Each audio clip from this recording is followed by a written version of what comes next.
बिस्मिल्लाहिर्रहमानिर्रहीम। अस्सलाम वालेकुम जी, मैं हूं आपका होस्ट चौधरी फाज़र अपने ऑफिशियल यूट्यूब चैनल पे वेलकम कहता हूं। नाज़रीन, पाकिस्तान क्रिकेट के लिए आज बड़ा एक सैड डे और पाकिस्तान और वेस्ट इंडीज़ का जो सेकंड टेस्ट मैच था पाकिस्तान को शिकस्त हुई। 120 रन से विक्ट्री हासिल की वेस्ट इंडीज़ ने।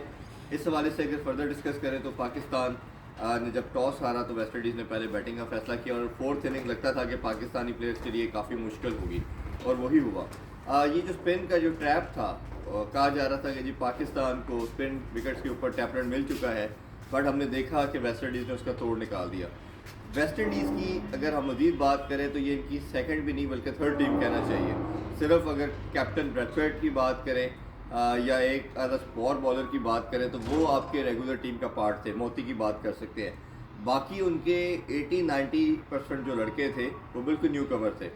और फर्दर अगर डिस्कस करें तो पाकिस्तान के हवाले से और वेस्ट इंडीज़ के जितने भी आप मैं शेहोप का नाम लें, चेस की बात करें, पुरन की बात करें, उसके अलावा बाकी रदरफोर्ड की बात करें, ये तमाम रदरफोर्ड ये सारे वाइट बॉल खेलते हैं। आप उसमें ओबियसली डिबेट कर सकते हैं, बात कर सकते हैं कि ये फिनेंशियल या आप शॉर्ट वो क्रिकेट खेल के पैसा कमाना चाहते हैं, बट पाकिस्तान ने इनसे भी आपने देखा कि हार तस्लीम की।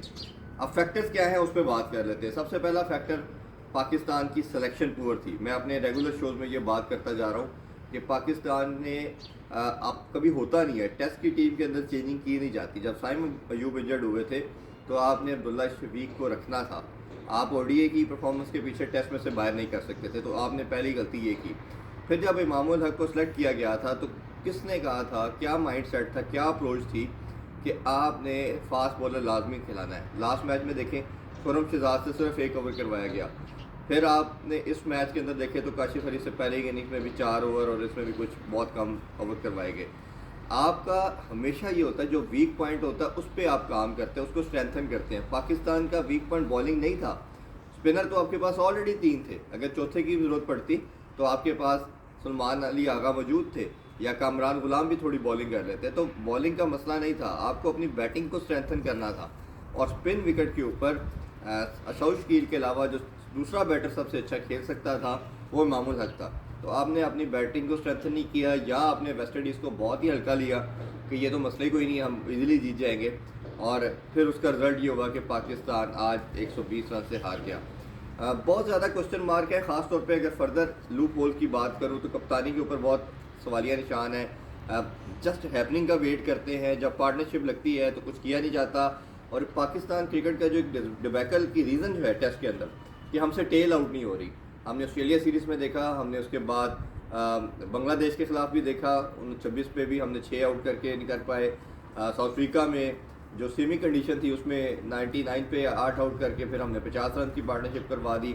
तो और अभी कंटिन्यूटी दोनों टेस्ट मैचेस की जो आप 4 इनिंग्स देखेंगे, आप देखेंगे कि पाकिस्तान लास्ट 2-3 विकेट नहीं ले पाया। और इस मैच का जो डिसाइसिव मोमेंट था वो यही था कि जब लास्ट 2 बैटर ने जब 54 पे आपने 8 आउट किया और 163 टोटल करवा दिया, तो ये एक मोमेंट था। और लास्ट पाकिस्तान बैटर के हवाले से बात करूँ तो कोई भी हमारा बैटर रिस्पॉन्सिबिलिटी लेने को तैयार नहीं, सिवाय शायद सऊद शकील के हवाले से आप कह सकते हैं। होता क्या है, जब ऐसी मुश्किल कंडीशन होती है तो आप 30, 40, 50 करते हैं तो आपको बड़ी इनिंग्स खेलनी होती है, जो कि पाकिस्तान का कोई बैटर करने में कामयाब नहीं है। रिजवान भी शायद लगता है अपने रन करते हैं, उसके बाद एक बड़ी वेट शॉट खेल के आउट हो जाते हैं। शान मसूद हर इस सीरीज़ के अंदर सिर्फ एक इनिंग में परफॉर्म करते हैं। हमारे किंग साहब जो हैं वो तो चल ही नहीं रहे और उनका जो एक पाकिस्तान के अंदर रिकॉर्ड है वो वर्स्ट से वर्स्ट होता जा रहा है। और वो कहा जाता है पाकिस्तानी हिस्ट्री के बेस्ट बैटर है, वो नहीं मुझे समझ आ रही। अब इस पर क्वेश्चन मार्क है, क्या वो सिर्फ वाइट बॉल के क्रिकेटर रह जाएंगे, बैटिंग करेंगे? अगर टेस्ट में आना है तो परफॉर्म करना होगा, नाम के ऊपर खेलना मेरा ख्याल मुश्किल हो जाएगा। और आपको सबसे इम्पोर्टेंट जो पाकिस्तान बोर्ड को करना है वो ये करना है कि आपने अपनी डोमेस्टिक की पिचेस ऐसी तैयार करनी है। अगर आपका फ्यूचर आप समझते हैं कि हमने इसी तरह की विकेट खेल के पाकिस्तान को विक्ट्री दिलवानी है, तो पहले आप अपने कहते हैं होर्सेस फॉर कोर्सेज, आप पहले उस तरह की तैयारी करें, प्रिपरेशन करें। इंटरनेशनल लेवल पे हो नहीं सकती और इनको मजबूर भी करें कि अगर आप सीज़न से फ्री हैं तो डोमेस्टिक जाके खेलें, जो कि अनफॉर्चुनेटली हमारे सिस्टम में कोई भी नहीं खेलता। तो ये एक समअप था, एक नशल था पाकिस्तानी क्रिकेट का, ख़ासतौर पर टेस्ट के हवाले से, वो आपके सामने मैंने रखा। इस पर आगे फर्दर बात करते रहेंगे क्योंकि आगे अब वाइट बॉल है, अब 9 मंथ का ले ऑफ पीरियड है।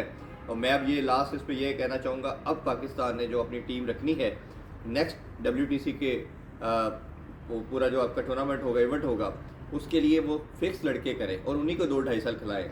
ये ना करें किसी ने एक सीरीज़ के लिए खेलना है, बाद में किसी और को चांस देना है, ऐसा मत करिए।